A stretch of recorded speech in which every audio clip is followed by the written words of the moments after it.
बेचारी बहू। सरिता की शादी एक अच्छे परिवार में हुई है। उसका पति रोहन उसे बहुत प्यार करता है। घर में उसकी सास शांति और ननद मीनाक्षी भी है, जो सरिता के किसी काम में दखल अंदाजी नहीं करती।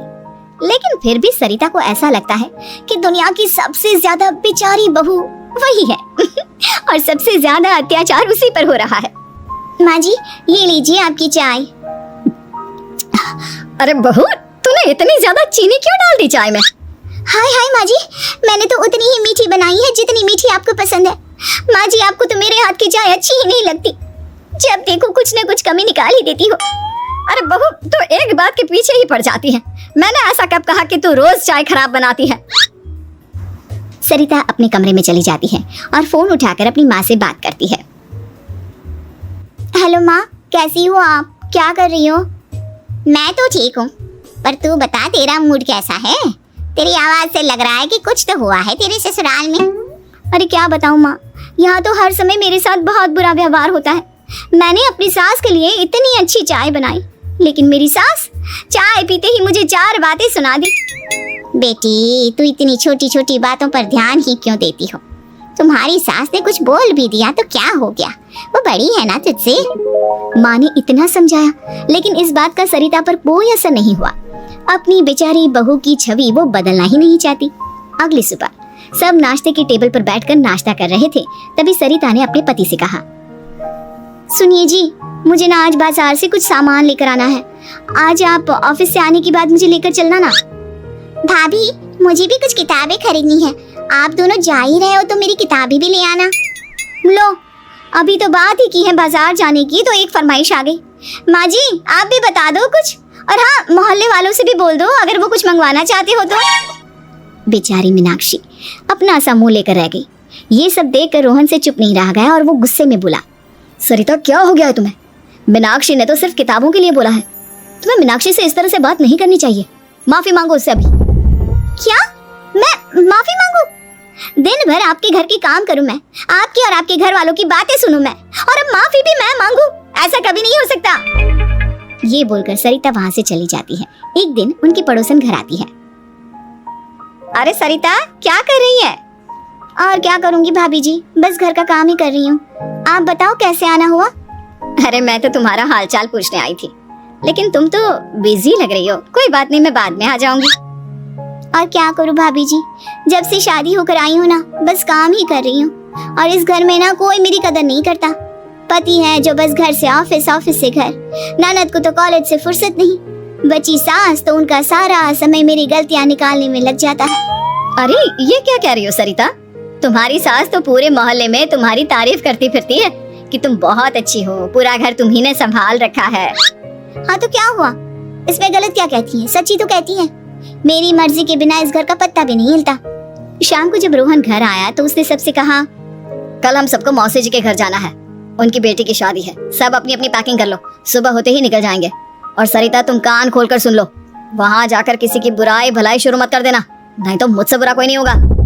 हाय हाय जी, आप तो ऐसे कह रहे हो जैसे मैं सुबह शाम सबकी बुराई करती फिरती हूँ। आज तक कोई कह नहीं सकता कि मैंने किसी के पीठ पीछे किसी के बारे में कोई बुरी बात बोली हो तो। अरे बस बहू, बात को और ज्यादा आगे मत बढ़ा। हमें सब पता है तो हमारे साथ क्या व्यवहार करती है। ये बात घर तक रखना, शादी में किसी को कुछ मत बोलना, नहीं तो सब कहेंगे कि शांति की बहू कितना बोलती है। हाँ हाँ, सब कुछ तो मैं ही बोलती हूँ ना। आप लोग तो हर समय फूलों की बारिश करते रहते हो मेरे ऊपर। सारी गलती मेरी है जो मैं इस घर में आई। सबका कितना ध्यान रखती हूँ, लेकिन फिर भी मेरी तो आप लोगों की नजर में कोई कदर ही नहीं है। अगली सुबह सब लोग मौसी जी के घर पर चले जाते हैं। वहाँ पर शादी का माहौल होता है, सब जगह चहल पहल होती है, बहुत सारे मेहमान आए हैं। सरिता को वहाँ बहुत अच्छा लग रहा है। वो अपने मन में सोचती है, यहाँ कितना अच्छा लग रहा है, कितनी रौनक है। मैं यहाँ किसी से ज्यादा बात नहीं करूंगी। अगर मेरे मुंह से कुछ ऐसा वैसा निकल गया तो रोहन जी तो मुझसे गुस्सा हो जाएंगी। सरिता ये सब सोच ही रही थी कि वहाँ रोहन की कजिन साक्षी आ गई और सरिता से बोली, आप सरिता भाभी हो ना? जितना आपके बारे में सुना था, आप तो उससे भी ज्यादा सुंदर हो। हाँ वो तो है, मेरी सुंदरता की तारीफ सब करते हैं। मेरे मायके में तो सब यही बोलते हैं कि रोहन जी की किस्मत बहुत अच्छी है जिन्हें मैं मिली। लेकिन आप कौन है? मैंने आपको पहचाना नहीं। मैं रोहन भैया की कजिन हूँ।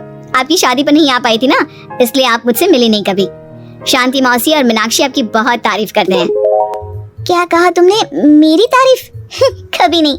मेरे ससुराल वाले कभी मेरी तारीफ कर ही नहीं सकते। मैं इतनी अच्छी हूँ, मेहनती हूँ, लेकिन उन्हें तो मेरी कदर ही नहीं। सारा दिन घर का काम करती हूँ, फिर भी मेरी सास ना मुझे सुनाती रहती है, और पति भी मेरी सास की साइड लेते हैं। ना कभी बाहर ले जाते हैं, ना कहीं घुमाने। अगर घुमाने के लिए कभी बोल भी देना तो उनकी बहन बीच में आ जाती है। मैं कैसे रह रही हूँ उस घर में, ये मैं ही जानती हूँ। सरिता की ये बातें सुनकर साक्षी को बड़ी हैरानी हुई। अब वो हर किसी के सामने अपनी बढ़ाई और ससुराल वालों की बुराई करने लगी। रोहन और शांति को सरिता पर बहुत गुस्सा आया, लेकिन वो चुप रहे। अगले दिन जब वो अपने घर पर आए, सरिता, तुमने क्यों सबके सामने मेरी इज्जत का तमाशा बनाया? तुमसे बोला था ना कि चुप रहना। अजी ऐसा भी क्या कह दिया मैंने जो इतना भड़क रहे हो? तुम जहाँ जाती हो अपना रोना शुरू कर देती हो, कभी किसी दूसरे की बात ही नहीं सुनती, बस अपनी कहती रहती हो। तुमने सबके सामने हमारा तमाशा बनाकर रख दिया है। हे भगवान, मुझे अपने पास बुला ले। जिस घर में मेरी कदर ही नहीं, उस घर में मेरा क्या काम? अरे क्या करूंगी मैं यहाँ रहकर? जो भी आता है मुझे सुनाकर चला जाता है। मैं तो किसी से कुछ नहीं कहती। सीधी सादी बहू मिल गई है ना सबको, तो जो जी में आए वो करो।